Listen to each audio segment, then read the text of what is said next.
Aunque el condado de Orange, California, es típicamente conocido por sus días brillantes y soleados casi todo el año, la madrugada del 19 de marzo de 1985 fue una anomalía amargamente fría. Este cambio se sintió mucho más helado para los residentes de Garden Grove.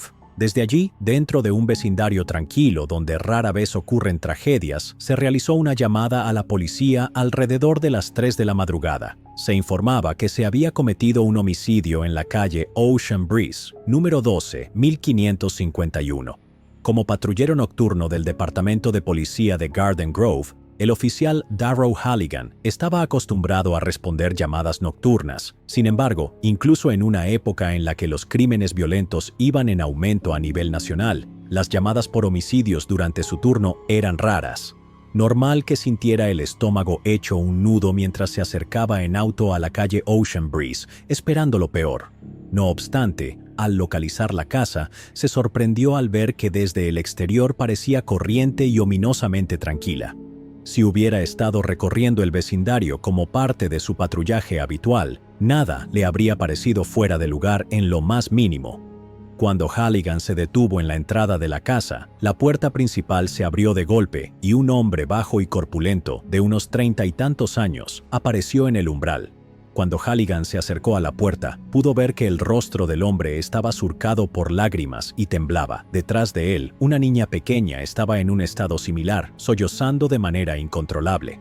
Sostenía a una bebé que lloraba, pegada a su pecho para consolarla, pero la bebé no dejaba de llorar. El nombre del propietario era David Brown. La niña era la cuñada de David Brown y la bebé era la hija de David, llamada Crystal. David había sido quien había llamado al número de emergencias. Le dijo a Halligan: «Creo que le dispararon a mi esposa. Está en el dormitorio, pero tengo miedo de mirar». Actuando con rapidez, Halligan le ordenó a David que se sentara en el sofá de la sala. Luego sacó su linterna y su pistola y se dirigió por el pasillo hacia el dormitorio principal. Allí encontró a la esposa de David, Linda Bailey Brown, de 23 años, tendida sobre la cama en un charco de su propia sangre, con 2 heridas de bala en el pecho y los ojos entreabiertos. La mayor parte de la sangre provenía de esas heridas, pero algo también se había filtrado desde sus labios. Un revólver Smith & Wesson calibre 38, con un cañón de 5 centímetros, yacía en la alfombra, justo a los pies de Halligan. Teniendo cuidado de no alterar demasiado la escena, Halligan se inclinó sobre la cama y tocó el cuello de Linda, tratando de sentirle el pulso, pero no encontró nada. Sin embargo, como su cuerpo aún estaba tibio al tacto, pensó que tal vez seguía con vida. Acercó su oído a la boca de Linda para escuchar si respiraba, mientras observaba su pecho atentamente en busca de algún movimiento. No detectó ninguno. En ese momento, otros oficiales comenzaron a llegar a la escena y el dormitorio se llenó rápidamente. En total, 5 agentes se agolparon en aquella pequeña habitación, pero ninguno se sintió capacitado para realizar maniobras de reanimación cardiopulmonar. Era obvio para todos que, si de alguna forma la mujer seguía viva, las lesiones que había sufrido superaban por mucho cualquier cosa que pudieran tratar. Tenían que esperar a que llegaran los paramédicos. Además, no querían tocar nada por temor a contaminar la escena del crimen mientras esperaban a los detectives. Cuando los paramédicos entraron al dormitorio, tras varios minutos más de tensión, pasaron entre los oficiales y corrieron hacia Linda. Como Halligan, tuvieron dificultad para determinar si Linda aún estaba viva o no. Sin embargo, cuando uno de los paramédicos creyó escuchar lo que parecía ser una respiración débil y rasposa, decidieron errar por el lado de la precaución. Inmediatamente comenzaron a aplicar reanimación cardiopulmonar y, mientras lo hacían, subieron a Linda a una ambulancia y la trasladaron al cercano hospital comunitario de Fountain Valley, donde doctores y enfermeros intentaron salvarla. Sin embargo, no se pudo hacer nada. Linda Bailey Brown fue declarada muerta el 19 de marzo de 1985 a las 4:26 de la madrugada. Mientras todo esto sucedía, al otro lado de la ciudad, Halligan y los demás oficiales dentro de la casa de la calle Ocean Breeze entrevistaban a David y Patty, quienes afirmaron que la persona responsable de la muerte de Linda era la 5ª y última ocupante de la casa, la hija de David, Cinnamon Brown, de 14 años, nacida de un matrimonio anterior. En ese momento, Cinnamon estaba desaparecida. David no se encontraba en casa en el momento del asesinato, pero según Patty, Cinnamon había intentado matarla a ella antes de matar a Linda y había huido del hogar antes de que llegara la policía.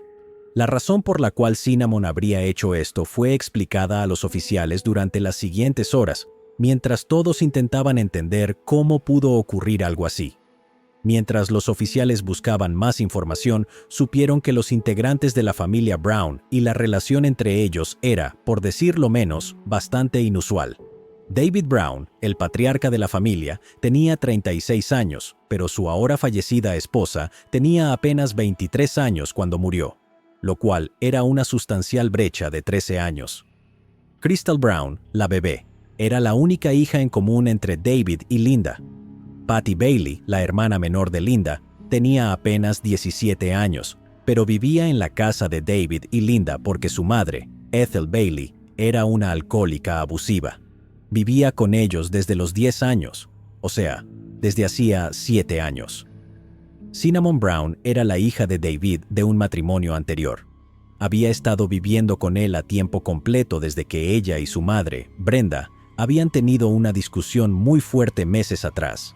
Sin embargo, como la relación de Cinnamon con David, Linda y Patty era tensa, Cinnamon dormía en un tráiler que estaba estacionado en el patio trasero de David y Linda. En ese momento, otros oficiales estaban registrando ese tráiler mientras David daba esta información.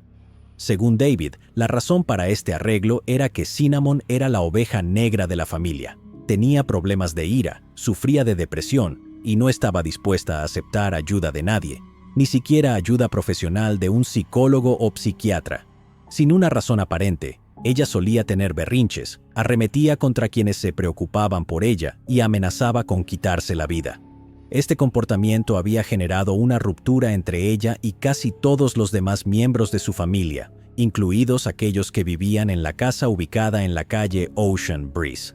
Básicamente, David dijo que Cinnamon siempre causaba problemas y que él terminaba actuando como árbitro más veces de las que podía contar. Cinnamon y Linda nunca se llevaron bien, pero su comportamiento había empeorado tanto recientemente que se sintieron obligados a echar a Cinnamon de la casa a petición de Linda, y por eso dormía la mayoría de las noches en el tráiler. De todos modos, sí entraba a la casa principal para las comidas, ver televisión y jugar cartas con la familia, pero eso ya ocurría cada vez con menos frecuencia. Entendiendo esto, los oficiales entonces entrevistaron por separado a David y a Patty, preguntándoles qué había ocurrido en el hogar durante las horas previas al asesinato. Primero, David dijo que no estaba en casa cuando ocurrió el asesinato y que Cinnamon no se había comportado de forma diferente a lo usual en los días previos. Añadió que el día anterior había sido difícil. La familia había visitado a los padres de David, Arthur y Manuela Brown, y Manuela y Linda habían discutido por cómo estaban criando a la bebé Crystal. Lamentablemente, Crystal lloraba siempre que no la sostenían en brazos, y Linda intentaba romper ese hábito usando el método de llanto controlado, lo que significaba que no acudía a consolar a Crystal mientras estuviera segura de que ya había sido alimentada y no necesitaba un cambio de pañal.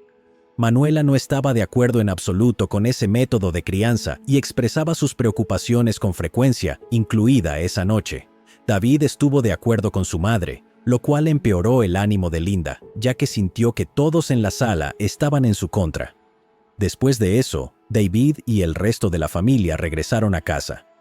David se disculpó con Linda y se reconciliaron. Habían tenido relaciones sexuales alrededor de la medianoche y todo parecía estar bien. Sin embargo, David dijo que no podía quedarse quieto ni dormir debido a la ligera tensión persistente entre ellos. Alrededor de las 2 de la mañana, David contó que se levantó y dejó a Linda dormida en su cama. Había conducido unas cuadras hasta la tienda de conveniencia Circle K para comprarse un refresco y un pastel de manzana, esperando que el paseo y la comida le despejaran la mente. Después, condujo hasta la playa para sentarse a escuchar las olas y oler el mar mientras comía. Y funcionó. Alrededor de media hora más tarde, volvió a casa con la intención de dormir un poco. Pero fue entonces cuando todo salió terriblemente mal. David dijo que, al llegar justo antes de las 3 de la madrugada, Patty estaba parada justo dentro de la puerta de entrada, esperando para recibirlo. Estaba angustiada y ya tenía a Crystal en brazos, tal como estaría cuando el oficial Halligan llegara por primera vez, intentando en vano consolar a la niña mientras ambas lloraban. Con urgencia, le reveló a David que Cinnamon había matado a Linda e intentado matarla a ella también. David, de inmediato, tomó el teléfono y marcó al número de emergencias. En ese momento, la policía centró su atención en Patty, quien aún tenía a Crystal en brazos. Ella corroboró la historia de David sobre el día anterior, las discusiones entre él y Linda, y cómo él se había ido de casa antes del asesinato. Sin embargo, no estuvo de acuerdo con la afirmación de David de que Cinnamon había estado actuando con normalidad. Patty dijo que el comportamiento de Cinnamon había sido cada vez más extraño en los días previos y que las horas anteriores al asesinato habían sido las más extrañas.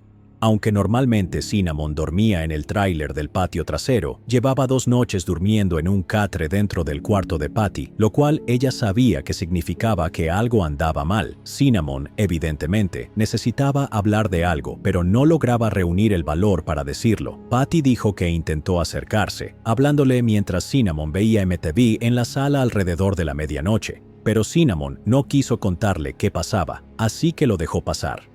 Entonces, alrededor de las 11:45 de la noche, Patty dijo que se levantó para irse a dormir, y Cinnamon la siguió por el pasillo y le preguntó si podía ayudarle con algo importante. Sonaba angustiada, así que Patty accedió. Cinnamon entonces sacó el pequeño revólver que fue encontrado junto a la cama de Linda, se lo mostró y le preguntó si podía enseñarle a usarlo. Sorprendida, Patty le preguntó por qué, pero Cinnamon solo dijo que lo necesitaba para protegerse. Cinnamon explicó que estaba preocupada por los robos que habían ocurrido en el vecindario y que quería poder defenderse si pasaba algo inesperado, ya que su tráiler no tenía una alarma instalada. Medio convencida por su respuesta, Patty le enseñó a usar el arma. Le explicó que tenía que jalar el martillo hasta que hiciera clic y luego apretar el gatillo. A Patty no le preocupaba de dónde había sacado el arma porque sabía que era de David. Después de todo, él tenía armas escondidas por toda la casa. Patty había planeado contarle a alguien sobre esto a la mañana siguiente, cuando todos despertaran, pero nunca tendría la oportunidad. Después de que Patty y Cinnamon se separaron para irse a dormir, Patty en su cuarto, Cinnamon en su tráiler,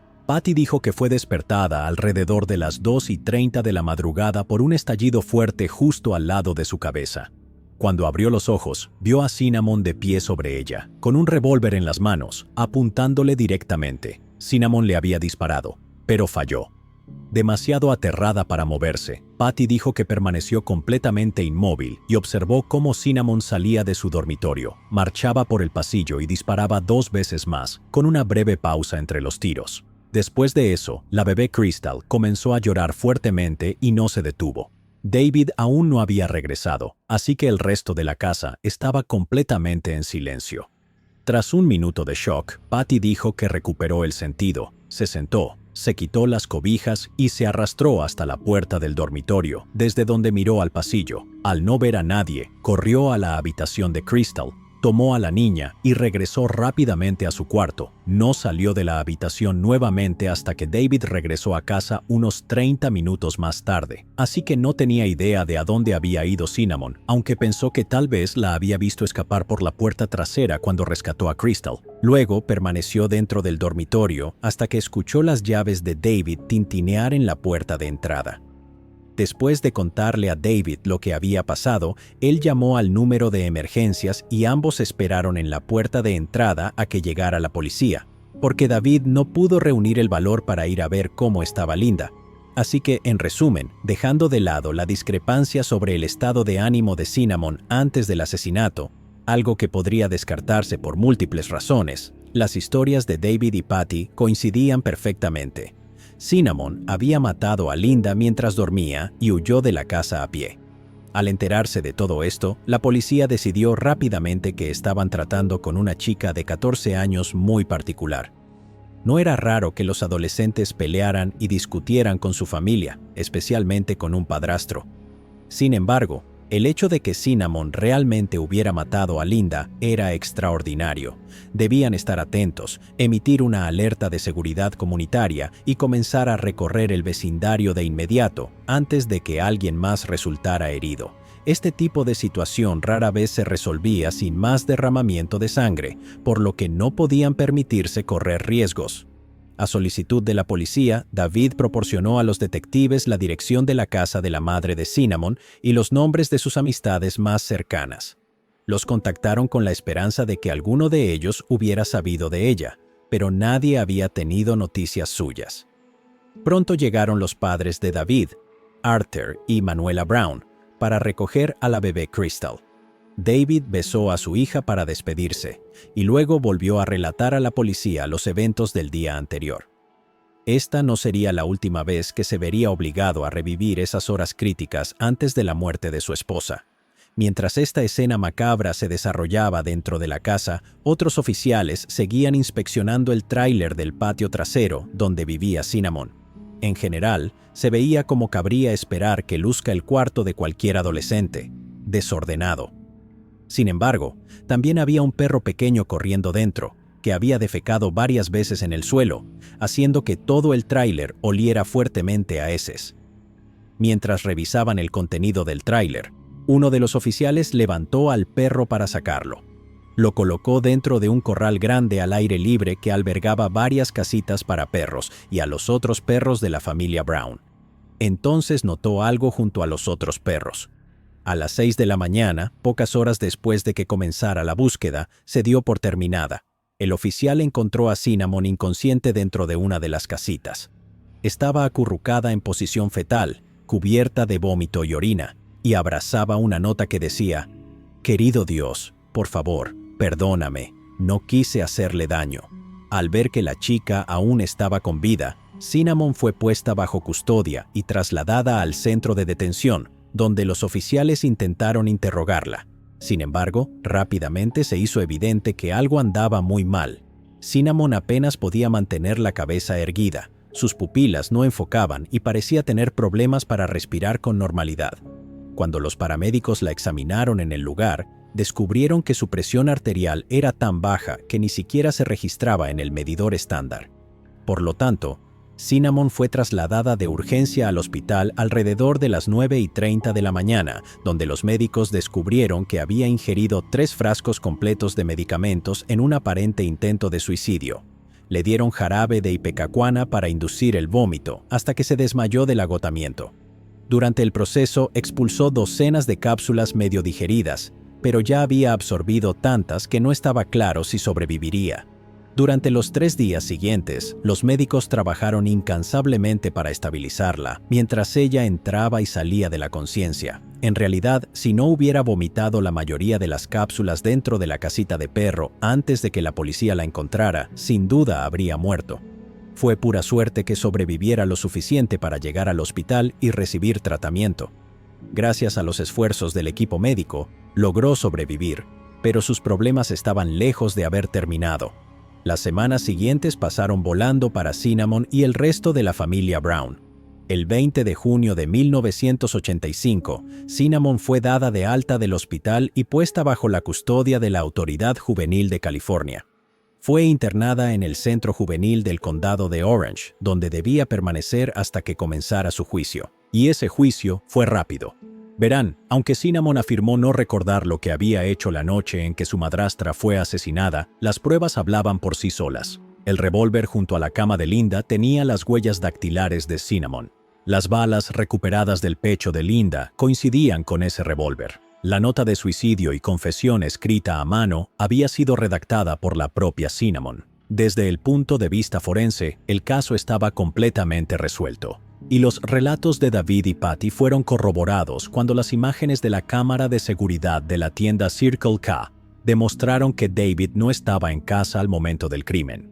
Una bala encontrada sobre la cama de Patty también demostró que Cinnamon, de hecho, había disparado contra ella mientras dormía. Si eso no fuera suficiente prueba, Cinnamon también confesó lo ocurrido a una de sus enfermeras cuando apenas estaba consciente en el hospital. El testimonio de esta enfermera en el juicio selló el destino de Cinnamon. El 13 de septiembre de 1985, cuando tenía apenas 15 años, Cinnamon Brown fue declarada culpable de asesinato en primer grado y sentenciada a 27 años de prisión. Toda su familia estaba en la sala del tribunal ese día para escuchar la sentencia. Su madre, Brenda, estaba inconsolable. Varios días después, Cinnamon fue trasladada a la escuela de Ventura, un centro correccional juvenil donde se esperaba que permaneciera durante 9 años, hasta cumplir 25. Después de eso, cumpliría el resto de su condena en una prisión para mujeres adultas en California. Sería elegible para libertad condicional en el año 2012, momento en el cual tendría 42 años. Y así, de un momento a otro, todo había terminado. Los miembros restantes de la familia Brown quedaron con la tarea de recoger los pedazos de sus vidas rotas mientras se preguntaban una y otra vez cómo algo así pudo haber sucedido. Cinnamon tenía problemas, todos lo sabían, pero nadie habría imaginado jamás en qué terminarían esos problemas. Muchas personas de la familia se culparon a sí mismas, pero en última instancia no había nada que pudieran hacer para cambiar el pasado. Fue una verdad muy difícil de aceptar, pero había poca duda en la mente de la mayoría de las personas de que se había hecho justicia. Sin embargo, a medida que pasaban los días y semanas dentro de la escuela de Ventura, Cinnamon llegó a una revelación que cambiaría la forma en que todos pensaban sobre su caso, sobre su juicio y sobre el asesinato de Linda Bailey Brown en sí mismo. En 1988, 2 años completos después de haber sido condenada, hizo una llamada a la oficina del fiscal del condado de Orange y les contó una historia tan increíble que tenía que ser cierta. La única pregunta era, dado que el juicio ya había tenido lugar, ¿alguien más le creería? Así que, en el episodio de hoy de Mentes Enfermas, estaremos examinando la vida de una persona que puede ser una de las más despreciables y manipuladoras sobre la que jamás hayamos hablado, a pesar de que sus acciones solo condujeron a la muerte de una sola persona, y esa persona sería el padre de Cinnamon, David Brown. Nacido el 16 de noviembre de 1952 en Phoenix, Arizona, David Arnold Brown fue presentado en una familia extremadamente empobrecida, y aunque más adelante tendría un gran éxito financiero, ese hecho marcaría para siempre la forma en que vería el mundo. Cuando David era un niño pequeño, sus padres, Arthur y Manuela Brown, trabajaban arduamente para mantener a sus 8 hijos, de los cuales David era el sexto, pero nunca lograban llegar a fin de mes. Arthur era mecánico de oficio, pero carecía de ambición y sentido comercial. La familia tenía que mudarse constantemente, viviendo en cualquier pueblo olvidado donde él pudiera encontrar trabajo. Manuela era principalmente ama de casa, como era común en los años 50. Aún así, ella también trabajaba siempre que podía para ayudar con los ingresos familiares. Pero lamentablemente, esto no servía de mucho para lograr una estabilidad financiera. Simplemente nunca era suficiente. Según David, él y sus hermanos a menudo se iban a la cama con hambre, sin cenar, y usaban ropa heredada de parientes que eran poco más que harapos. Todos asistían regularmente a la escuela, pero rara vez tenían la oportunidad de hacer amigos antes de volver a empacar sus cosas y despedirse, porque la familia siempre estaba en movimiento. Ese estilo de vida dejó a David y a sus hermanos sin ninguna estabilidad real, y le causó la sensación de que la única persona en la que podía confiar en la vida era él mismo. Ese sentimiento también lo acompañaría por el resto de su vida. Sin embargo, David no estaba dispuesto a quedarse de brazos cruzados viendo a su familia sufrir. Comenzó a hacer trabajos ocasionales en su vecindario cuando tenía apenas 8 años. Arrancaba maleza, cortaba césped, pintaba cercas y hacía cualquier otra tarea por la que sus vecinos estuvieran dispuestos a pagarle. Esto ayudaba a que él y sus hermanos pudieran comprar útiles escolares y artículos básicos. Ese era un gran motivo de orgullo para el joven David. Cuando cumplió 11 años, consiguió su primer trabajo formal como lavaplatos en un café local, donde trabajaba junto a 2 de sus hermanos mayores. Ahí dice que trabajaba hasta 8 horas por las noches entre semana y hasta 16 horas por día los fines de semana. Esta ambición le permitió ganar bastante dinero por primera vez en su vida, lo cual lo llevó a descubrir algo muy importante sobre sí mismo. Desde muy temprana edad, David entendió que el dinero era lo más importante en su vida. El dinero le permitía comprar cosas que él consideraba el máximo símbolo del éxito, pero también le permitía regalar cosas a otras personas, lo cual él veía como la forma más rápida de ganarse su simpatía. En su mente, había pocas cosas que el dinero no pudiera hacer. así que abandonó la escuela cuando iba en 8º grado para dedicar aún más tiempo al trabajo.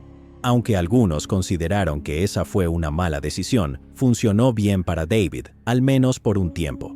Gracias a todas esas horas extra, pudo comprarse un guardarropa nuevo, una motocicleta y un tocadiscos con una colección de discos. También se arregló físicamente, se dejó crecer y cuidó unas grandes patillas y un peinado hacia atrás muy estilizado, convirtiéndose prácticamente en el Fonz.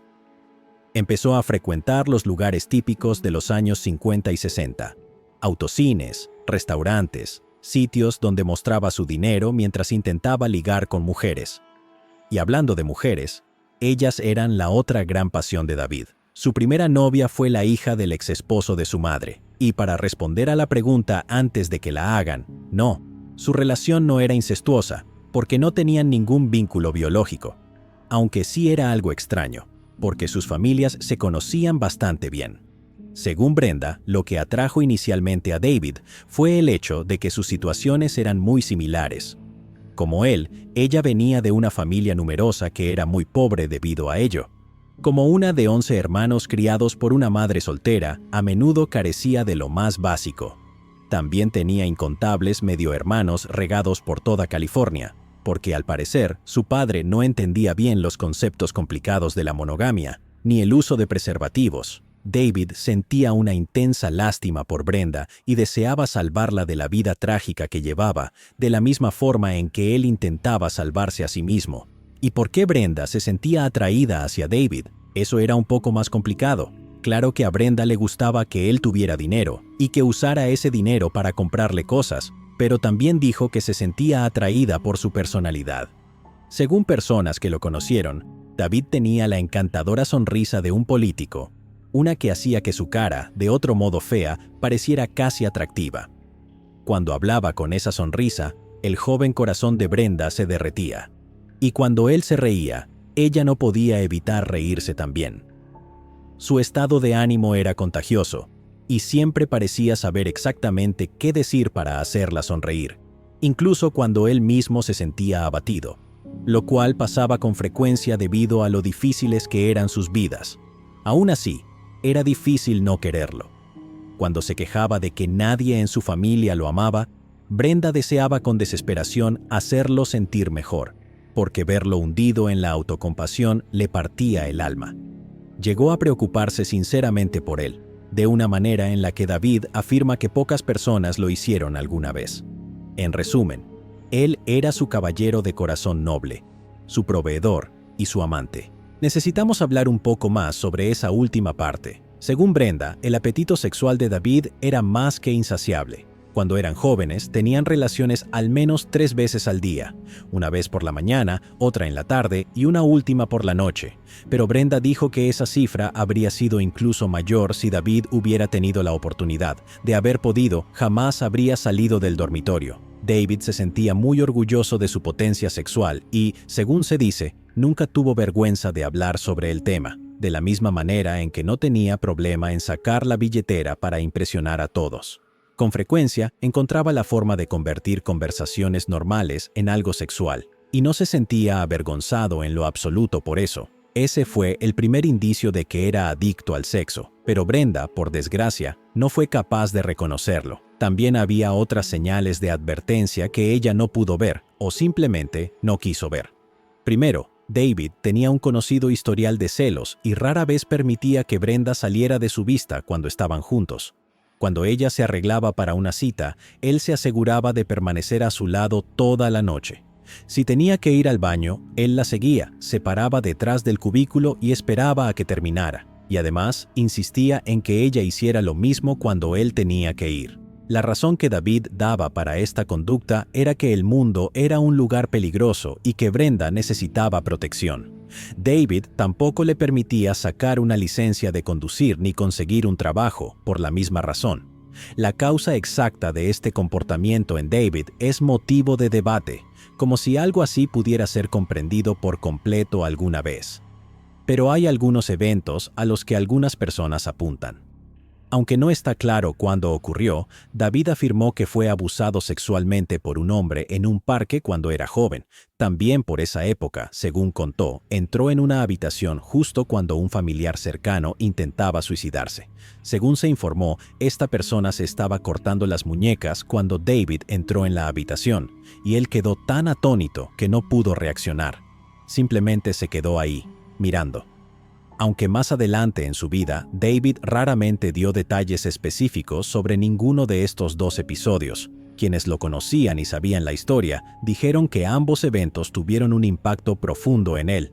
No está claro cuál fue ese efecto, pero afirmaban que lo cambió. David también aseguraba que su madre lo golpeaba con el mango de una aspiradora, pero esto tampoco ha sido confirmado. Brenda conocía estas afirmaciones, pero nunca llegó a creerlas del todo, porque, además de ser extraordinariamente controlador, David también era un mentiroso conocido que solía exagerar muchos aspectos de su vida. Por ejemplo, cuando buscaba compasión de quienes lo rodeaban, fingía enfermedades o exageraba sus condiciones médicas conocidas. Cuando necesitaba algo de alguien, su leve asma de repente se transformaba en un ataque violento. En 1968, David y Brenda se lanzaron a la carretera, dejando atrás a sus familias en busca de una vida mejor. Ambos tenían solamente 16 años. Durante más de un año, se hospedaron gratis en varios hoteles de California, trabajando durante el día para esos hoteles y durmiendo en habitaciones de repuesto por la noche. Ambos decían estar relativamente felices durante esa época, pero aún así era una vida dura, ya que David, que ya no trabajaba jornadas de 6 días, empezaba a sentirse empobrecido nuevamente. En 1969, la pareja hizo las maletas y se dirigió al este, hacia Utah, donde vivía la abuela de Brenda, en Salt Lake City. Igual que su padre había hecho toda su vida, David ahora seguía el dinero. A menudo trabajaba en la construcción, pero eso seguía sin darle lo suficiente para vivir cómodamente. Además, pronto necesitaría aún más dinero, porque Brenda estaba por recibir una sorpresa inesperada y muy costosa. Con solo 17 años, Brenda estaba embarazada. A principios de enero de 1970, David y Brenda regresaron a California, a la ciudad de Wilmington, y en mayo de ese mismo año contrajeron matrimonio legalmente tras recibir permiso de sus padres. 2 meses después, el 3 de julio de 1970, dieron la bienvenida a su primera y única hija, Cinnamon Darlene Brown, la niña que algún día mataría a su madrastra a sangre fría mientras dormía. Según quienes conocían a la familia, David adoraba a Cinnamon con locura. Era su orgullo, su alegría, su mundo entero, y haría cualquier cosa por ella. Sin embargo, aún necesitaba encontrar un buen empleo para poder mantenerla. Desde su regreso a California, trabajaba como empleado en una estación de gasolina, pero eso no era suficiente. Necesitaba encontrar una carrera real. A estas alturas, la gente que conocía a David ya sabía que era naturalmente inteligente, pero en abril de 1971 tuvo la oportunidad de demostrarlo. Ese año, David presentó su examen de equivalencia general, conocido como GED en Estados Unidos, que se usa como sustituto del diploma de secundaria. A pesar de nunca haber asistido ni un solo día a la escuela secundaria, David pasó el examen con excelentes resultados, obteniendo una puntuación superior al promedio nacional en todas las categorías. Se ubicó en el percentil 82 en literatura, 79 en estudios sociales y 62 en matemáticas. Después de esto, David utilizó su GED para inscribirse en el Programa de Incentivos Laborales de California con la esperanza de aprender a trabajar con computadoras. Luego estudió en el Instituto Control Data en Los Ángeles, donde fue capacitado en técnicas de recuperación de datos de discos duros. Ahora, antes de seguir adelante, recordemos de qué época estamos hablando. Esto era a principios de los años 70, así que las computadoras aún eran un invento relativamente nuevo, e incluso las grandes empresas que adoptaban computadoras rara vez tenían departamentos de tecnologías de la información dedicados a tiempo completo. Si se trataba de un negocio pequeño, la probabilidad era prácticamente nula. Eso significaba que servicios como la recuperación de datos estaban en alta demanda, y los pocos negocios que podían ofrecer ese servicio ganaban dinero a manos llenas. Además, siempre necesitaban buenos técnicos, así que David fue contratado por una empresa llamada Century Data, casi de inmediato después de completar su curso.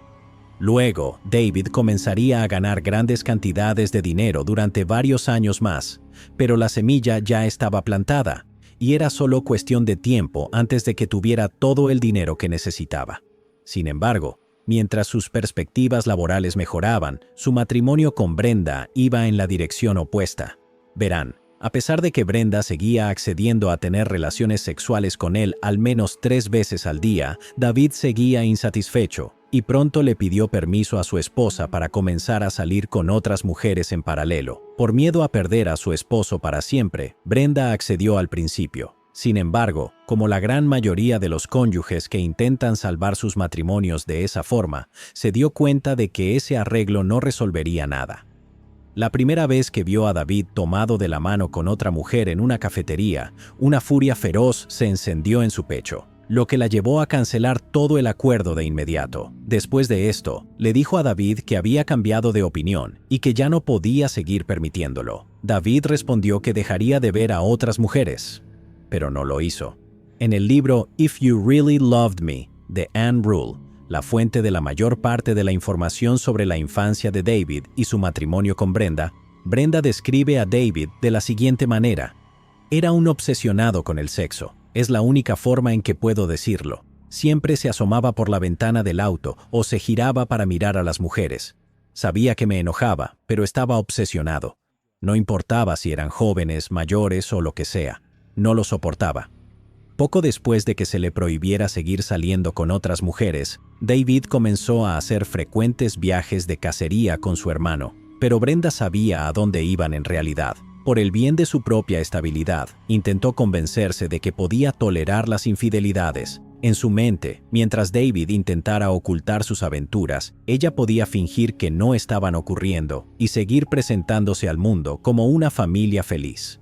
Pero esta estrategia terminó estallándole en la cara cuando un día David llegó a casa con una mujer llamada Lori Carpenter del brazo y papeles de divorcio en la mano. David le dijo que quería que se fuera de su departamento de inmediato y que planeaba quedarse con la custodia total de Cinnamon. Lori se mudaría y criaría a la niña en lugar de Brenda. Al principio, Brenda estaba tan furiosa que no podía pensar con claridad, pero después de calmarse, le dijo a David que jamás aceptaría un divorcio.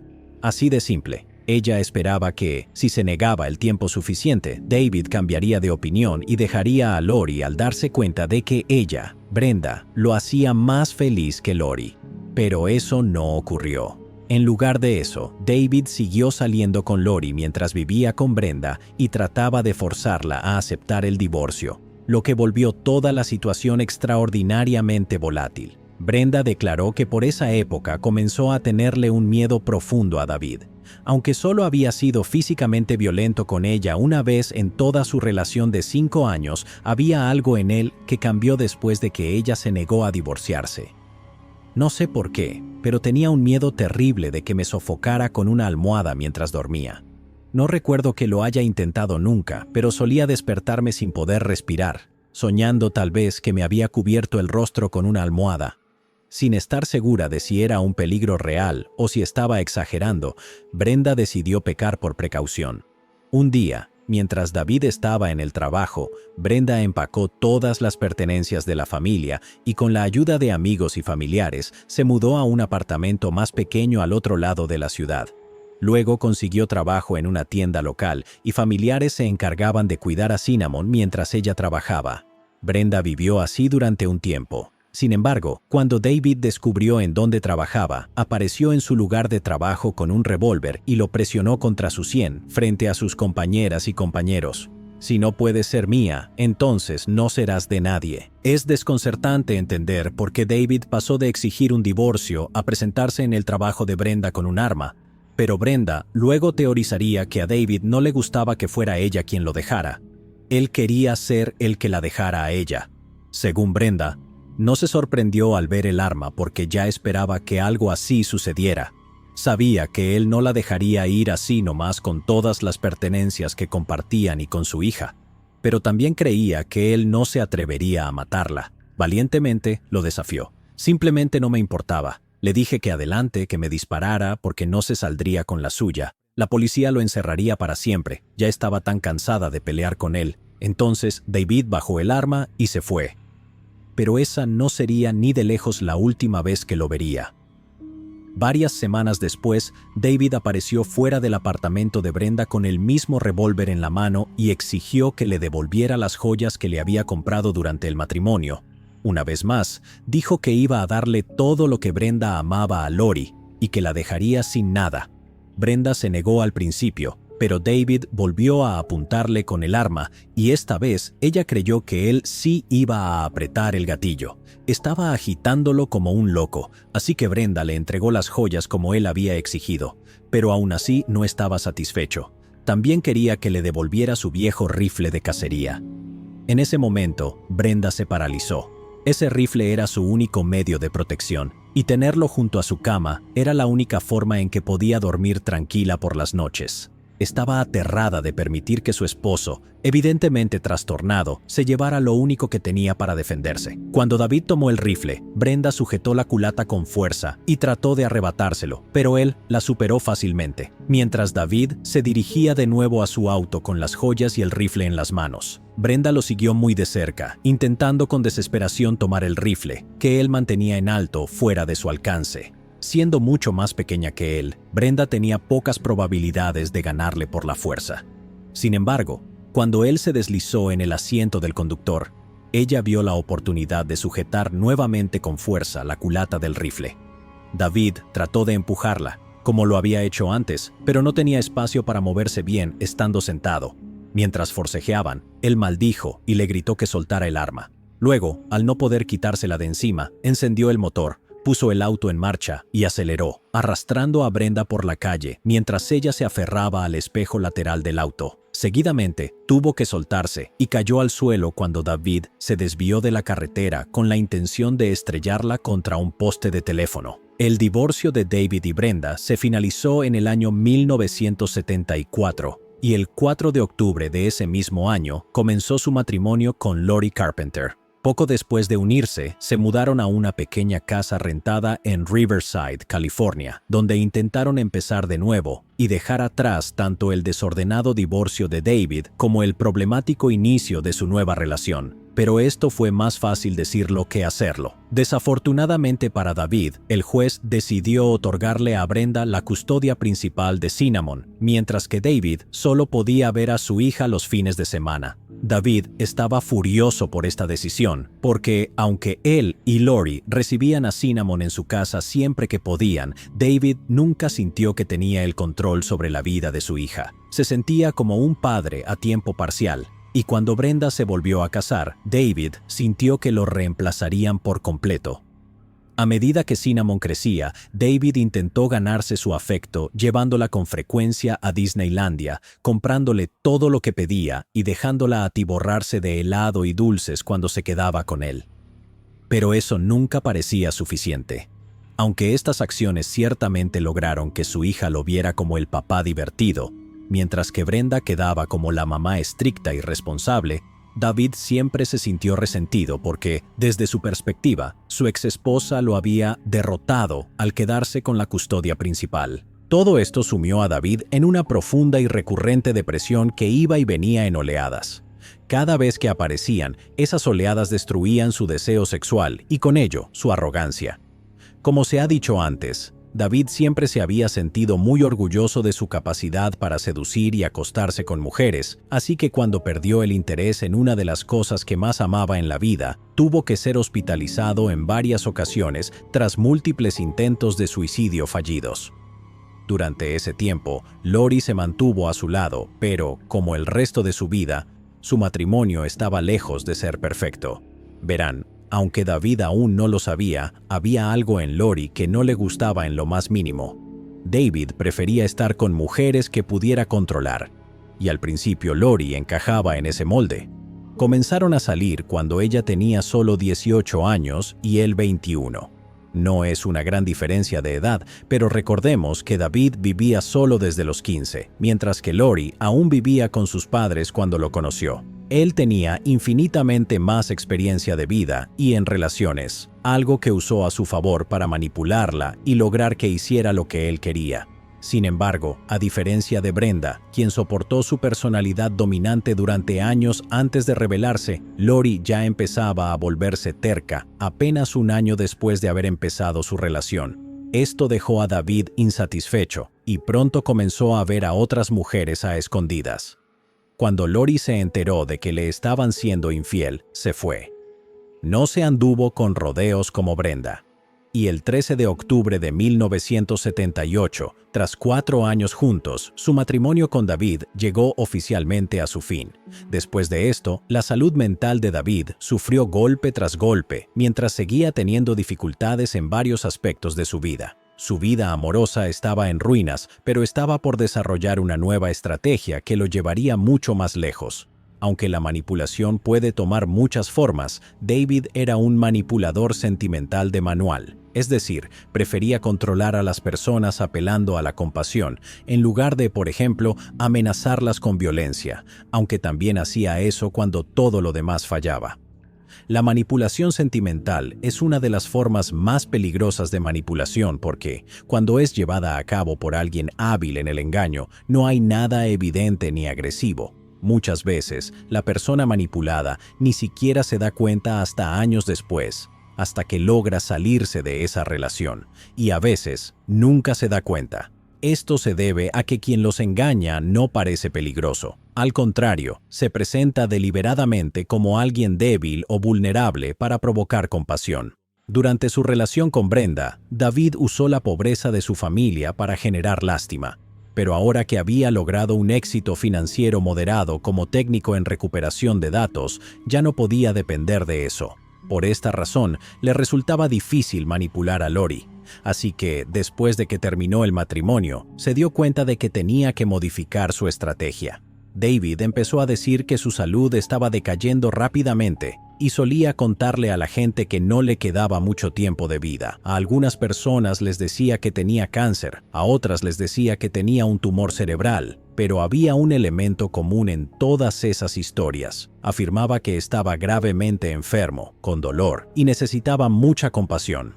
Como David siempre había recurrido a sus problemas de salud para generar simpatía, su familia y las personas más cercanas a él rara vez cuestionaban si esas enfermedades que él declaraba eran reales. Pero mientras David perfeccionaba sus técnicas de manipulación, también estaba seleccionando un nuevo tipo de objetivo. Un objetivo extremadamente susceptible a su encanto y a su creciente poder de persuasión: niñas. Sin que Lori lo supiera, el interés de David por las niñas y adolescentes comenzó cuando aún vivían juntos en una casa de la calle Randolph, en Riverside, California. Todo empezó cuando notó a una familia numerosa que vivía 2 casas más allá, la familia Bailey. La casa de los Bailey estaba compuesta por una madre soltera, Ethel Bailey, y sus 11 hijos: Sherry, Rick, Jeff, Tom, Pam, Linda, Alan, Randy, Larry, Ralph y Patty. Si algunos de esos nombres les suenan familiares, es porque varios de esos niños fueron mencionados en la introducción. Una de las hijas, Linda, es la futura esposa de David, la misma que sería asesinada por su hija Cinnamon. Linda tenía solo 13 años cuando conoció a David, quien tenía 24. Según David, cuando vio por primera vez a la familia Bailey, sintió como si fuera un déjà vu. Los hijos de los Bailey, que iban desde edades de un solo dígito hasta adultos jóvenes, vivían en la pobreza, y el padre de los niños estaba completamente ausente. Esta era exactamente la misma situación en la que Brenda se encontraba cuando David la conoció por primera vez, así que sabía perfectamente cómo ganarse a todos. David se presentó ante la familia Bailey, llevándoles un gran pavo para la cena de Navidad de un año. Esa fue la primera vez que los niños experimentaron una cena navideña adecuada, ya que Ethel solía ser demasiado pobre para permitirse algo más que arroz y fideos. Fue un regalo extravagante para ellos, y la familia se mostró más que emocionada. Una entrada tan grandiosa fue recordada por años. Después del divorcio entre David y Lori, él se convirtió en un visitante habitual de la casa de los Bailey, durante el cual continuó colmando a todos de regalos. En días comunes llevaba bocadillos y juguetes para repartir entre los niños y cigarros para Ethel y los adolescentes. Pero eso no era todo. En el cumpleaños de cada niño les compraba ropa. Y en noches en las que era evidente que la familia no tenía qué comer, pasaba a recoger varias pizzas o una bolsa llena de hamburguesas de McDonald's al salir del trabajo. Nadie sospechaba que David era un depredador en ciernes, buscando una víctima. Como David se jactaría muchas veces ante los hijos de Ethel, podía costear todos esos regalos porque, tras 6 años trabajando para otras compañías, por fin había lanzado su propio negocio de recuperación de datos, Data Recovery Incorporated, y ese negocio había despegado como pólvora. David se jactaba de que sus teléfonos no dejaban de sonar desde que su local abría hasta mucho después de cerrar, y que, si hubiera querido, fácilmente habría podido encontrar suficiente trabajo para mantenerse abierto las 24 horas del día, 7 días a la semana.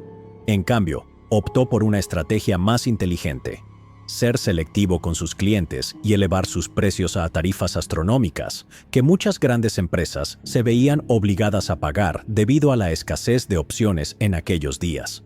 Además, las empresas consideraban que el precio era más o menos razonable, ya que David desarrolló una técnica que le permitía recuperar casi todos los datos perdidos de un disco duro defectuoso. Como resultado, su nombre se propagó rápidamente, ganándole más clientes de alto perfil y bien pagados, como la Fuerza Aérea de los Estados Unidos y Rockwell International y Northrop. Esto le permitió trabajar menos mientras seguía ganando grandes cantidades de dinero.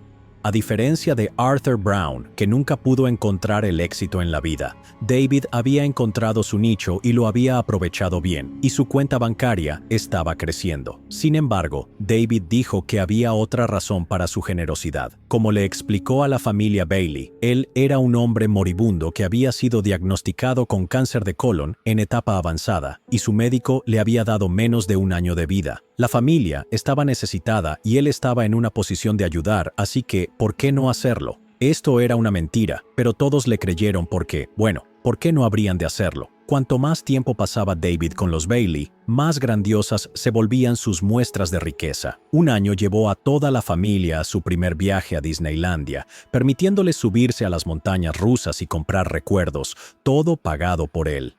Era la primera vez que alguno de ellos visitaba un lugar tan caro y todos estaban eternamente agradecidos. En muchos sentidos, estos actos hicieron que vieran a David como una figura paterna en lugar de un vecino, lo que hace que lo que les hizo después sea aún más perturbador. En algún momento alrededor de 1979, David pidió ayuda a 2 de las chicas Bailey, Pamela, de 15 años, y Linda, de 13 años. Dijo que su carrera había progresado y que estaba teniendo problemas para mantener su casa organizada. Les ofreció pagarles en efectivo para que lo ayudaran a limpiar unos días a la semana. Pam y Linda, que no estaban en condiciones de rechazar dinero fácil, estaban más que dispuestas a ayudar. Debido a que las niñas siempre pasaban por la casa de David después de la escuela, comenzaron a pasar el rato con él como si fuera un amigo de su edad, en lugar de un vecino de 20 y tantos años. Después de terminar de limpiar, las chicas veían televisión mientras David les cocinaba, pero algunas noches simplemente salían a cenar o a causar problemas. En esos días, David las llevaba en su camioneta a recorrer la ciudad en busca de personas a las que robar. Aunque no necesitaba el dinero, David solía detenerse junto a autos y camionetas que estaban sin seguro y hacía que las jóvenes se bajaran para tomar todo lo que pudieran de adentro. Se llevaban carteras, electrónicos, cámaras, herramientas y cualquier cosa que encontraran. Luego, David les permitía a Pamela y Linda quedarse con estas cosas o venderlas en tiendas de empeño turbias para ganar dinero rápido. ¿Por qué David hacía esto es un misterio, pero es posible que estuviera enseñándoles a las chicas a guardar secretos de su madre para que estuvieran listas para guardar un secreto mucho más grande para él, lo cual se conoce como grooming. Pamela fue la primera de las Bailey que David eligió para perseguir sexualmente, pero su tiempo juntos fue breve porque rápidamente la más joven, Linda, llamó su atención. Linda era la 7ª hija más grande de Ethel y tenía un hermano gemelo llamado Alan. Solo tenía 14 cuando le pidió anticonceptivos a su hermana mayor. Para ganarse a Linda y que su relación pareciera más apropiada, David le había dicho a Linda que ella era especial, que era más madura que otras chicas de su edad y que era más inteligente y más bonita que el resto de sus hermanas. Le dijo que estaban destinados a estar juntos y que, si vivía lo suficiente, algún día le pediría que se casara con él. Linda le creyó, y así fue como comenzó el abuso. Poco tiempo después, David anunció que su cáncer milagrosamente había entrado en remisión, haciendo que sus promesas y la perspectiva de matrimonio parecieran algo más que una fantasía. «Nos casaremos pronto», le dijo David a Linda en secreto, «y nos escaparemos juntos para vivir felices para siempre». Linda, que aún tenía solo 15 años, nuevamente le creyó. Sin embargo, el matrimonio tendría que esperar un poco más. A pesar de los intentos de David por mantener su relación en secreto, Ethel se enteró de lo que estaba sucediendo dentro de la casa de David por las noches y lo confrontó, ordenándole que se mantuviera alejado de sus hijas. También le prohibió a Linda que volviera a ver a David a solas, pero esto no fue bien recibido. Una postura firme contra la relación provocó una ruptura entre Ethel y Linda. Linda no tardó en empacar sus cosas y se fue de casa, mudándose con uno de sus hermanos mayores, Rick, y su esposa. Quería mudarse con David, pero sabía que Ethel llamaría a la policía si lo hacía. Linda permaneció con Rick por más de 2 años mientras se encontraba en secreto con David siempre que podía. Ingenuamente, Ethel esperaba que la obsesión de Linda con David se desvaneciera cuando conociera a alguien de su propia edad, pero no tenía idea de cuán profundamente David había manipulado a la joven. No importaba cuánto intentaran las personas cercanas a Linda disuadirla, ella no quería a nadie más que a David. Por temor a alejar permanentemente a su hija, Ethel cedió y aceptó la situación. El 21 de junio de 1979, cuando Linda tenía 17 años, Ethel viajó con David, Linda y el hermano gemelo de Linda, Alan, a Las Vegas para una boda improvisada. Ethel les dio su bendición y firmó los papeles para hacer el matrimonio legal. Con un anillo en su dedo, Linda se mudó a la casa de David para por fin comenzar a vivir la vida que le había prometido durante años. Sin embargo, su sueño rápidamente se convirtió en una pesadilla, ya que el matrimonio terminó en menos de 2 meses. Sí, es correcto. David echó a Linda de su casa el 14 de agosto de 1979, enviándola de regreso con Ethel entre lágrimas, y para septiembre el divorcio ya estaba finalizado. La razón que dio David para hacer esto fue que Linda había desarrollado una adicción a las drogas y al alcohol mientras vivía con su hermano mayor, y que simplemente era demasiado inmadura para ser ama de casa y criar a sus propios hijos. Si la parte sobre el problema de drogas es cierta o no, se desconoce. Sin embargo, ciertamente se puede creer la parte de que no estaba preparada para ser ama de casa y madre a los 17 años. Como se mencionó, Linda quedó devastada por esto, pero aparentemente a David no le costó nada seguir adelante. Menos de 1 año después de su divorcio, David se casó con su 4ª esposa, Cindy, el 24 de mayo de 1980. La relación ni siquiera duró hasta la Navidad, y David solicitó el divorcio el 28 de enero de 1981, 8 meses después de que comenzó el matrimonio. Fue tan breve que David ni siquiera podía recordar el apellido de Cindy, y nosotros tampoco pudimos encontrarlo. David afirmaba que la razón era que Cindy era una interesada que solo se había casado con él por su dinero y que su billetera simplemente no era lo suficientemente grande como para mantenerla feliz a pesar de que le iba bien económicamente. Aunque podría haber habido otra razón también, la constante y admitida infidelidad de David. Durante todo el breve matrimonio entre David y Cindy, él siguió acostándose con otras mujeres, incluidas su 2ª esposa Lori y su 3ª esposa Linda. También seguía involucrado, en cierta medida, con su 1ª esposa, Brenda, por el bien de Cinnamon. Esto fue un problema para Cindy cuando se enteró, por lo que lo echó de la casa. Después de esto, David invitó a Linda a volver a vivir con él, diciendo que su separación había sido un gran error y asegurándole que esta vez realmente estarían juntos para siempre. Linda le creyó. Antes de que el divorcio de David con Cindy se finalizara, Linda ya se había mudado nuevamente a la casa de David. La familia Bailey, en particular la hermana mayor de Linda, Mary, con quien ella había estado viviendo durante la separación de David, estaba extremadamente molesta con esta decisión. Mary dijo: "No queríamos que regresara", pero no escuchaba a nadie. David podía hacer que las mujeres se sintieran importantes solo con la forma en que hablaba. Su voz podía convencerte o persuadirte. Sabía cómo hacerlo. Pero además de todo eso, había mucho más en juego. David logró convencer a Linda de que había sido su culpa que su primer matrimonio fracasara. Le echó toda la culpa y la hizo sentir que tenía suerte de que él le diera una segunda oportunidad. Además, la convenció de que él siempre tenía la razón y ella siempre estaba equivocada. Ya no había razón para que pensara por sí misma, porque él podía pensar por ella. Solo necesitaba quedarse callada, ser una buena ama de casa y someterse a él sexualmente cuando y donde él lo exigiera. Entonces, según él, el matrimonio funcionaría. David y Linda volvieron a casarse en otra ceremonia en Las Vegas. Esta vez, Linda ya tenía la edad suficiente como para no necesitar el permiso de Ethel. Poco después, la pareja se mudó a una nueva casa en Victoriaville, California, un pueblo a 80 kilómetros al norte de Riverside, en el borde del desierto de Mojave. Allí intentaron comenzar de nuevo, y David empezó a tratar de reconciliarse con el resto de la familia Bailey, la mayoría de los cuales lo detestaban activamente por lo que le había hecho a Linda. Comenzó de nuevo a comprar regalos para todos, y algunos de los hermanos de Linda, incluido su hermano gemelo Alan, incluso recibieron empleos en su empresa. La propia Linda se convirtió en la secretaria informal de David.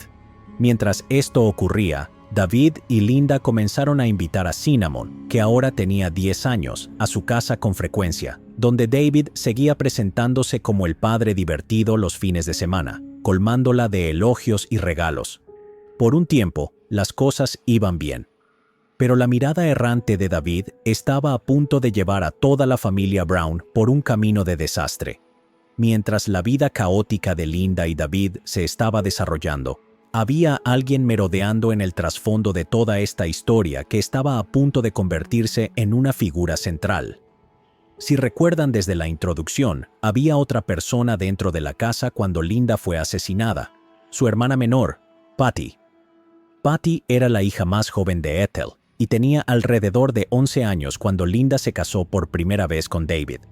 Había crecido idolatrando a David y no entendía por qué la relación entre él y Linda había sido inapropiada, ya que la mayoría de los aspectos abusivos de esa relación se le habían ocultado intencionalmente debido a su edad. A los ojos de Patty, David era un buen hombre, por lo que sintió celos cuando él decidió casarse con Linda en lugar de con ella.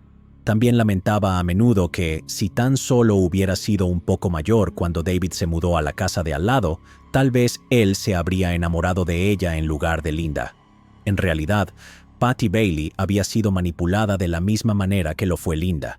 Incluso sin necesidad de abusar sexualmente de ella, David había estado animando a Patty durante años a guardar secretos de su madre, a verlo como un proveedor y protector, y a confiar completamente en él.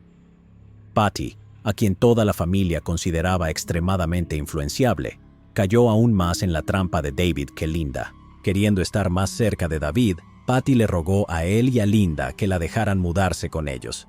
Dijo que, con la mayoría de sus hermanos ya adultos y viviendo por su cuenta, se sentía sola en casa y que Ethel se había vuelto abusiva con ella.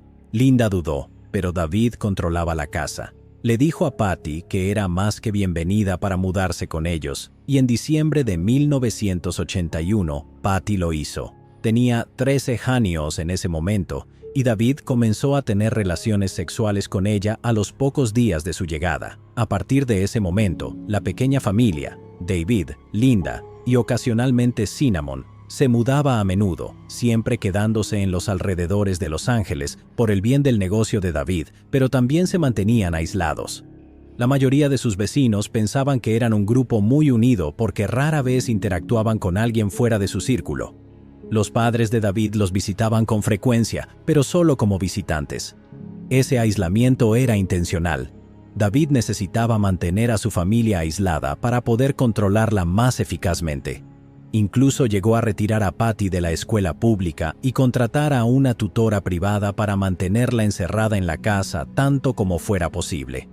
Desde afuera, la familia Brown parecía relativamente normal y exitosa, pero el abuso de David hacia Patty continuó sin cesar durante todo ese tiempo.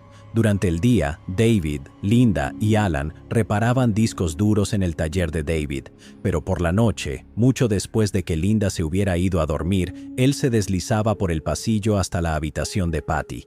Allí, le decía las mismas cosas que le había dicho alguna vez a su hermana mayor, que estaban destinados a estar juntos, pero le decía que estar juntos tomaría tiempo, al menos hasta que ella cumpliera 18 años. Hasta entonces, su relación debía mantenerse en secreto. A Linda le llevó hasta el verano de 1983 comenzar a sospechar que algo pasaba entre David y Patty. No estaba completamente consciente de la magnitud del abuso ni de cuánto tiempo llevaba ocurriendo, pero sabía que había algo inapropiado en esa relación. Para ese entonces, ella estaba embarazada de la futura hija que tendría con David, pero él parecía darle más importancia a pasar tiempo con Patty que a cuidar de ella. Llevaba a Patty en viajes al desierto para practicar su puntería y paseaba por la ciudad con ella en el asiento del copiloto de su auto y le compró regalos extravagantes, los mismos que alguna vez le había dado a Linda. Mientras esto sucedía, Linda había ganado algo de peso por el embarazo y se sentía completamente poco atractiva. Notó que David ya no la miraba como antes, pero sí miraba a Patty de esa manera. Linda confrontó a su esposo directamente sobre sus sospechas. ¿Hay algo raro entre tú y Patty? David lo negó, y ahí terminó la conversación por un tiempo. Más tarde, ese mismo año, la familia se mudó a una casa de alquiler más grande en la calle Ocean Breeze para hacer espacio para el bebé. Pero después de varios meses más de ver a David y Patty pasar tiempo juntos mientras ella estaba encerrada en casa, Linda tuvo un colapso. Ordenó a David que empacara las pertenencias de Patty y la llevara de regreso a la casa de su madre. Dejó claro que solo había espacio para una chica Bailey en la casa de David y que él debía elegir entre ella o Patty. Al principio, parecía que David iba a elegirla a ella. Empacó las cosas de Patty como Linda había ordenado, subió a su camión con Patty a su lado y se dirigió hacia Riverside. Sin embargo, cambió de opinión en el camino. En algún momento, detuvo el vehículo para usar un teléfono público, llamó al número de su casa y le dio la vuelta al ultimátum a Linda. Le dejó claro que o él y Patty regresaban a casa juntos o ninguno de los dos regresaría. Dijo, no voy a regresar sin ella, así es como va a ser. Linda supo inmediatamente que David hablaba en serio, que había tomado una decisión, pero no pudo permitir que se fuera. Él elegiría a Patty sobre ella si se veía obligado a hacerlo, y ellos se irían cruzando el país hacia la costa este y nunca serían vistos de nuevo. Ella se quedaría criando a su hija sola. No podía permitirlo, así que permitió que ambos regresaran a casa y dejó de protestar por la presencia de Patty. David la saludó con un beso en la puerta. Después de esa tensa noche, por alguna razón desconocida, Linda pronto se deprimió terriblemente. Perdió peso cuando debería haber estado ganando peso por el embarazo y comenzó a cerrarse de los demás, incluyendo a su hermano gemelo, a quien quería muchísimo. Cuando intentaron acercarse a ella, se mostró fría y sus conversaciones eran superficiales.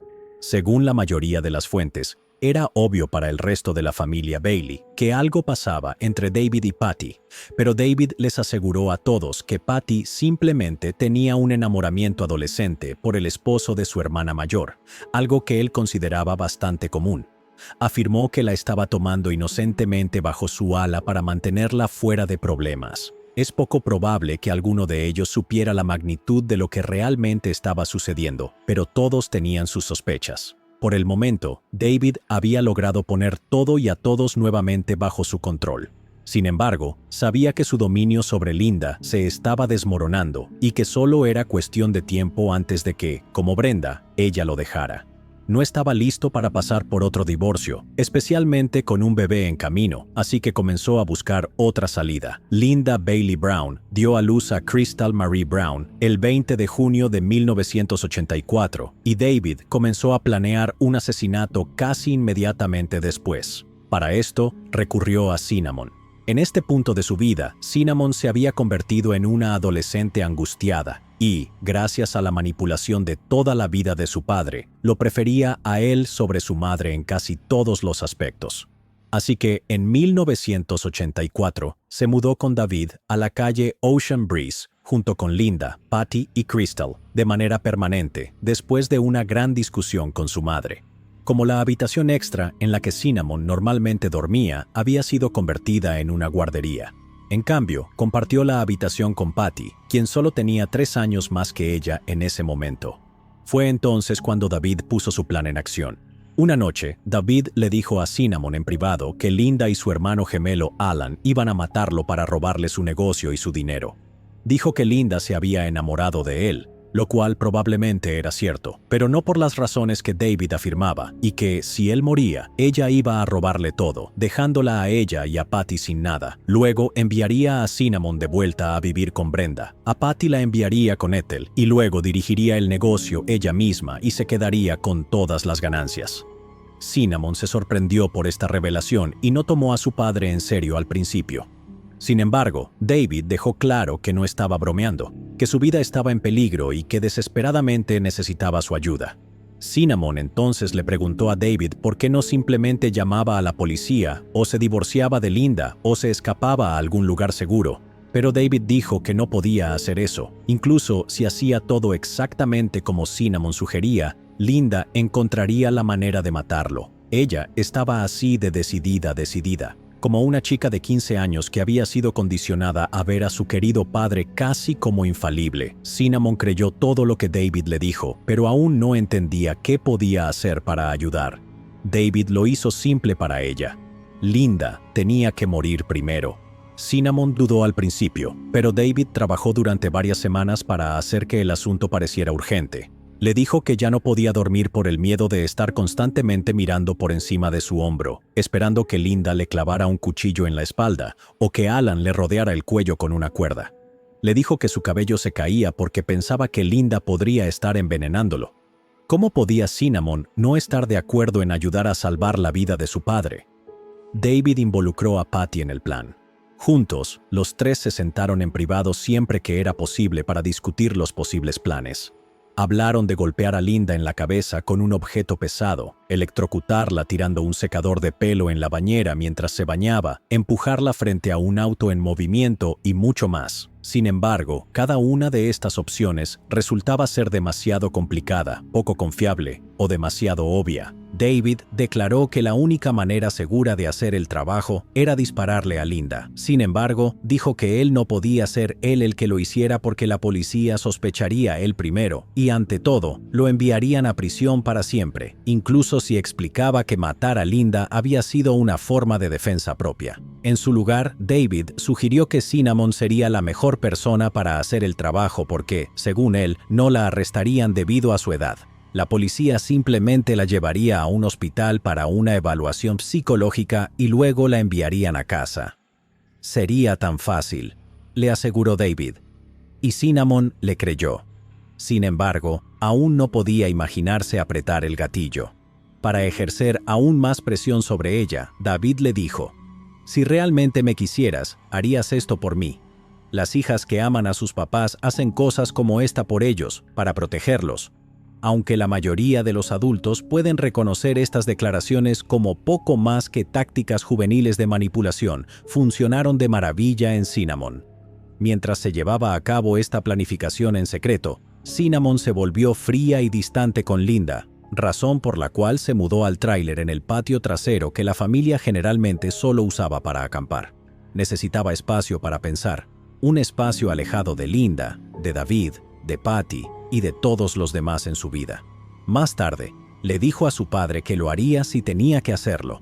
David le aseguró que absolutamente lo debía hacer y el plan se formuló rápidamente.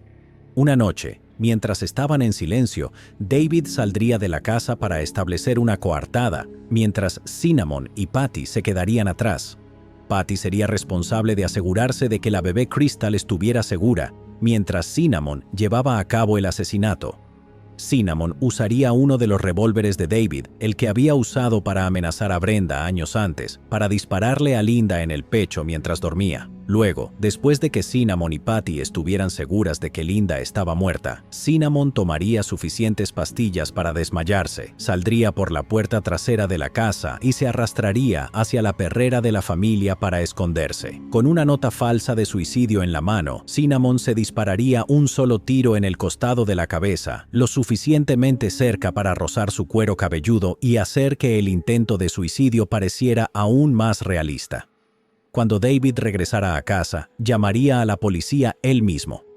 Después de esto, una vez que Cinnamon fuera descubierta, sería llevada a un hospital psiquiátrico para tratamientos, donde les diría a sus consejeros que había matado a Linda porque Linda era abusiva con ella.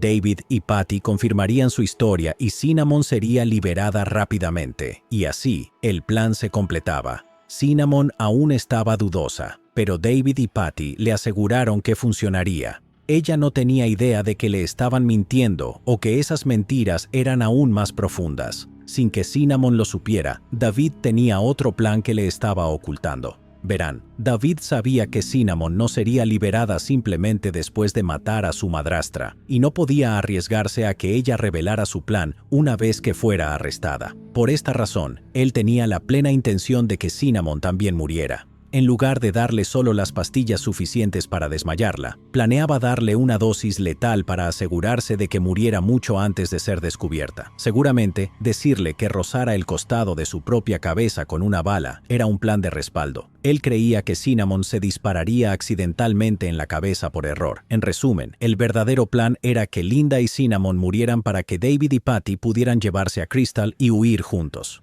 Si Patty estaba completamente consciente de esta parte del plan, o si, al igual que Cinnamon, realmente creía que Linda tenía la intención de matar a David, es desconocido. En preparación, David contrató una póliza de seguro de vida por $100,000 a nombre de Linda con National Life, que incluía una cláusula de doble indemnización, lo que significaba que la póliza pagaría el doble si la muerte era el resultado de un accidente. El término accidente incluía el asesinato, siempre y cuando el asesino no fuera el beneficiario o estuviera en colusión con el beneficiario.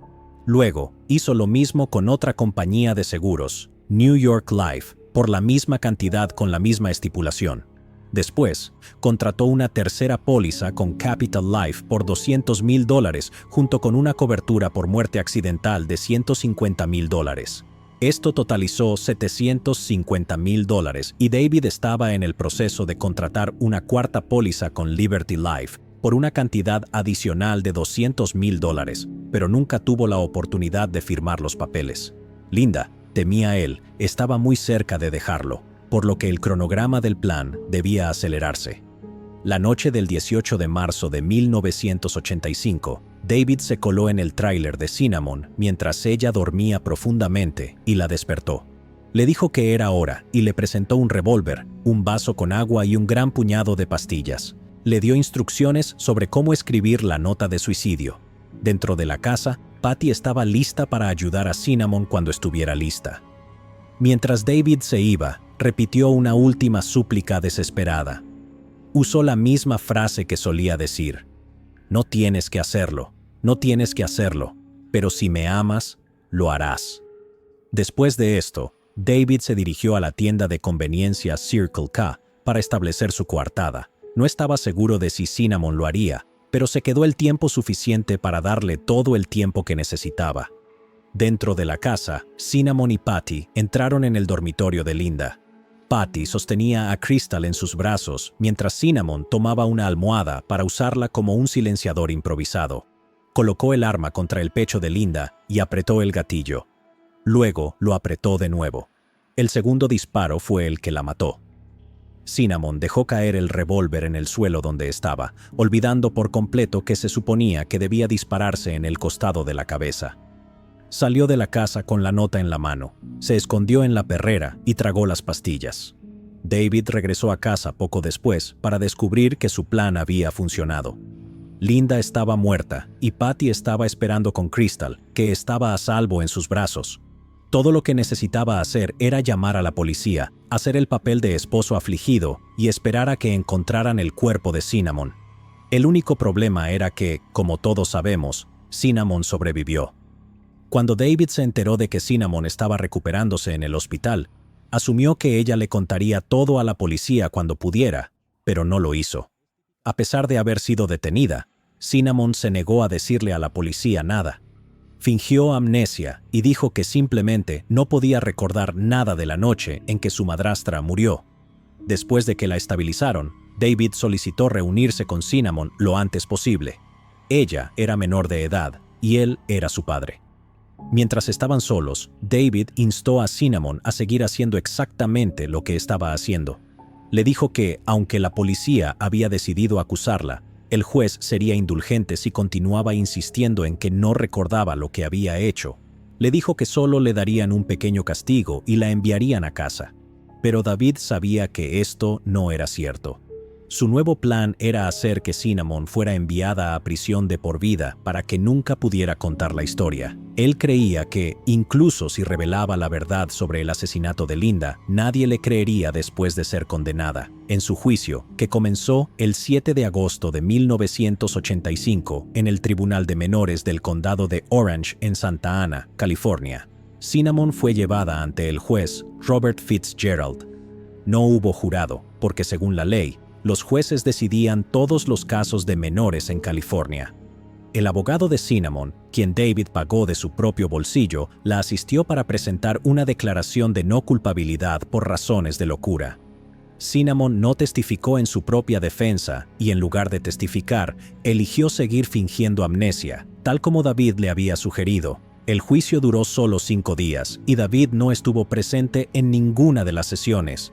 Alegó estar, una vez más, al borde de la muerte y se le permitió que su testimonio fuera ingresado en el expediente a través de un representante. Patty sí testificó, sin embargo, tanto sus declaraciones como las de David resultaron perjudiciales para Cinnamon. Ambos se mantuvieron firmes en su versión de que ella había actuado sola. El juez Fitzgerald leyó su veredicto el 12 de agosto de 1985. Culpable. David sí estuvo presente en la audiencia de sentencia de Cinnamon, pero apenas la reconoció cuando le dictaron una condena de 27 años. Cinnamon fue escoltada entre lágrimas, incapaz de creer lo que acababa de oír. David y Patty regresaron juntos a su nueva casa. Aunque Cinnamon no tenía idea de lo que su padre le había hecho, David ya había cobrado los pagos de las múltiples pólizas de seguro de vida de Linda pocos días después de su muerte. Con esos fondos, compró una nueva casa para él en Anaheim Hills, pagando $330,000 en efectivo. También adquirió varias otras propiedades residenciales en California para alquilarlas y generar un ingreso pasivo sin esfuerzo. Además, seguía ofreciendo servicios de reparación de discos duros, pero ahora tenía una nueva socia en más de un sentido.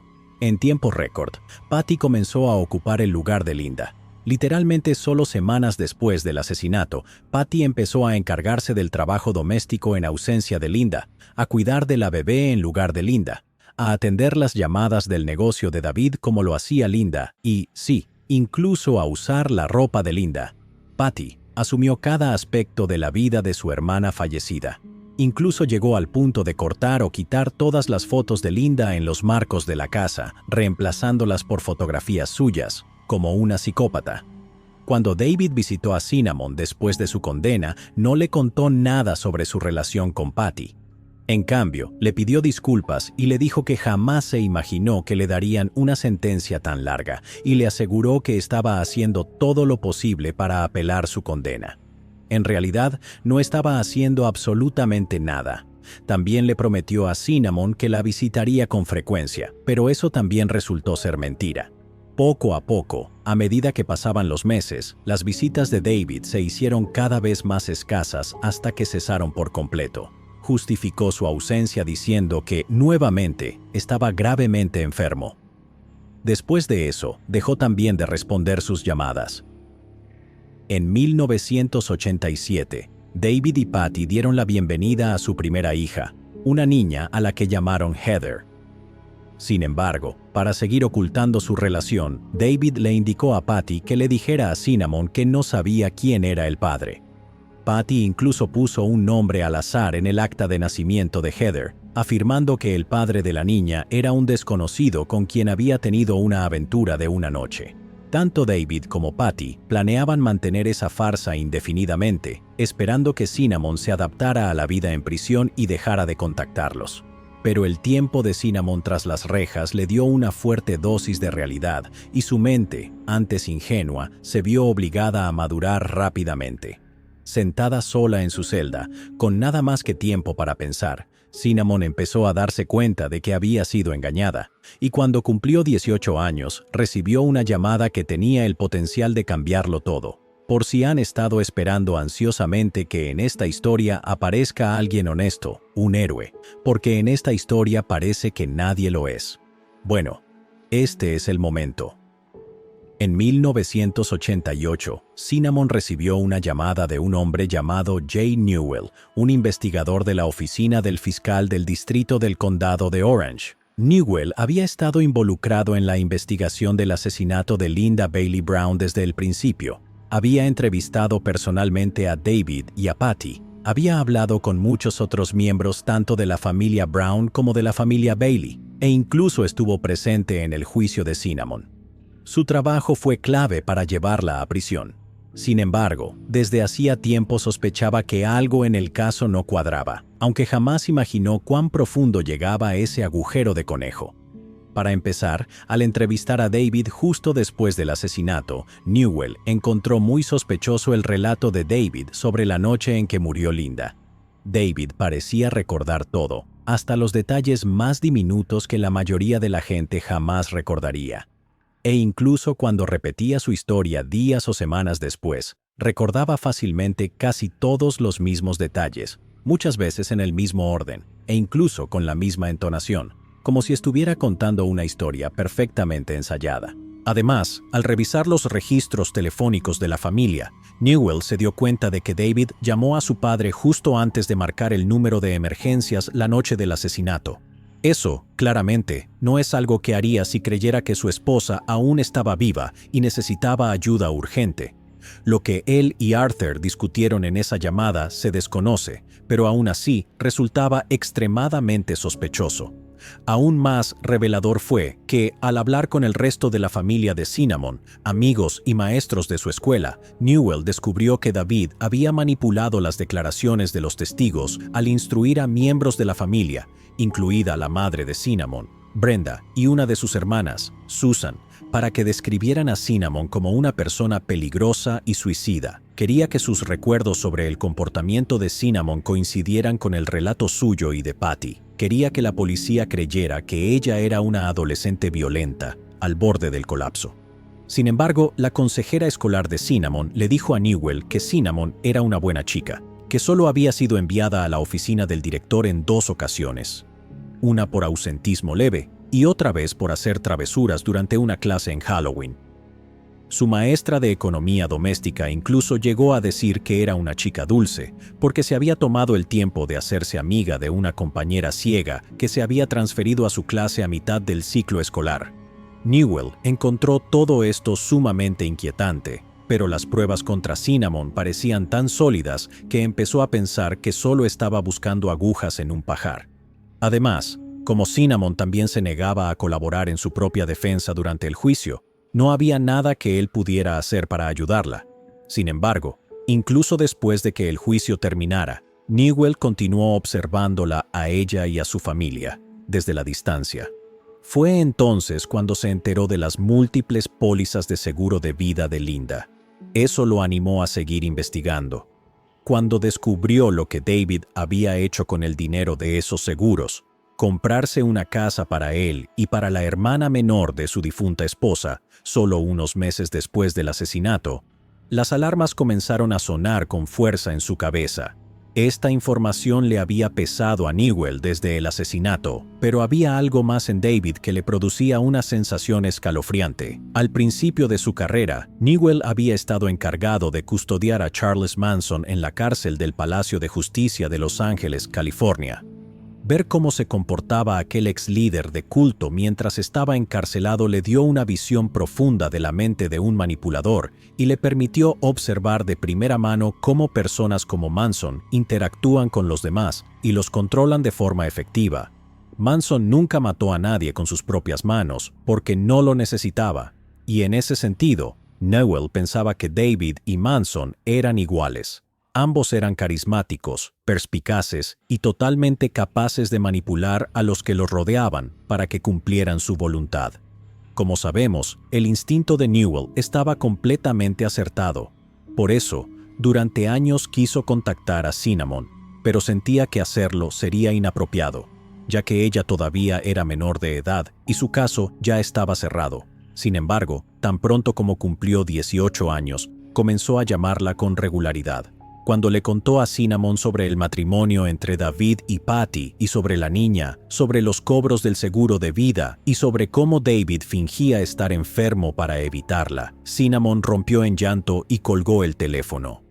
Esa noche recordó cómo, años atrás, mucho antes del asesinato, una vez había sorprendido a David y Patty besándose apasionadamente en el pasillo de un supermercado, cuando ambos creían estar solos. Cuando David se dio cuenta de que habían sido descubiertos, le aseguró a Cinnamon que aquel beso era simplemente un beso amistoso e inocente. Y Cinnamon, en ese momento, eligió creerle, pero ahora ya no podía negar lo que había visto. Una vez que aceptó que Newell le estaba diciendo la verdad, lo llamó de nuevo. Empezaron a trabajar juntos para formular un plan propio. El 13 de agosto de 1988, Cinnamon llamó a David y lo convenció de que se reuniera con ella en una visita, diciéndole que planeaba contarle todo a la policía. Llevaba un micrófono oculto durante la visita e intentó que David hablara con franqueza sobre los detalles del asesinato.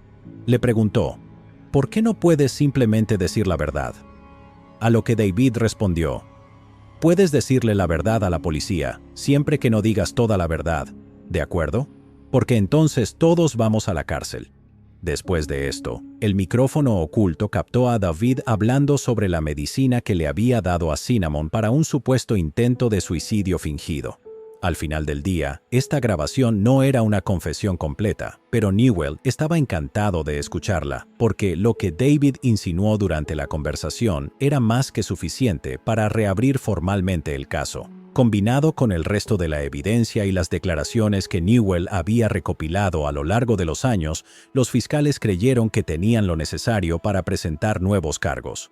A las 6 de la mañana del 22 de septiembre de 1988, 3 semanas después de la reunión grabada entre David y Cinnamon, David y Patty Brown fueron arrestados en la casa de Anaheim Hills y acusados de haber orquestado el asesinato de Linda Bailey Brown.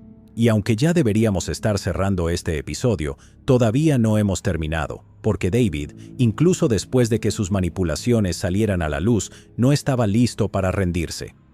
Mientras estaba en prisión, David se acercó a otro recluso llamado Richard Steinhardt, quien estaba a punto de ser liberado tras cumplir una larga condena por distribución de narcóticos. David había averiguado que Richard era un veterano militar, experto en artes marciales, y que había sido prisionero de guerra durante la Guerra de Vietnam. Más recientemente, Steinhardt también había sido un ejecutor para una notoria banda de motociclistas de la costa oeste, conocidos por romper piernas. Era, en resumen, el tipo de persona a la que los criminales acudían cuando necesitaban que alguien desapareciera.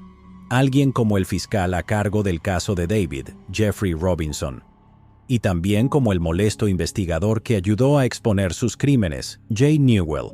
David creía que, con esos hombres muertos, el caso en su contra sería mucho más difícil de probar y que los demás fiscales del condado de Orange se verían menos inclinados a continuar con el caso si sabían que David tenía conexiones con pandillas.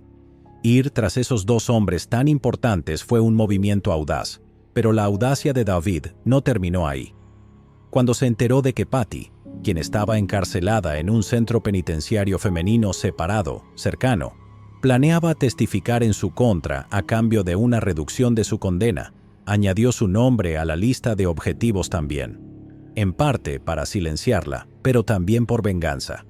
David se acercó a Steinhardt con un plan muy simple. Al salir de prisión, Steinhardt y su banda secuestrarían a Jeffrey Robinson y a Jay Newell, los llevarían al desierto y los matarían a ambos con un disparo a quemarropa, al estilo ejecución.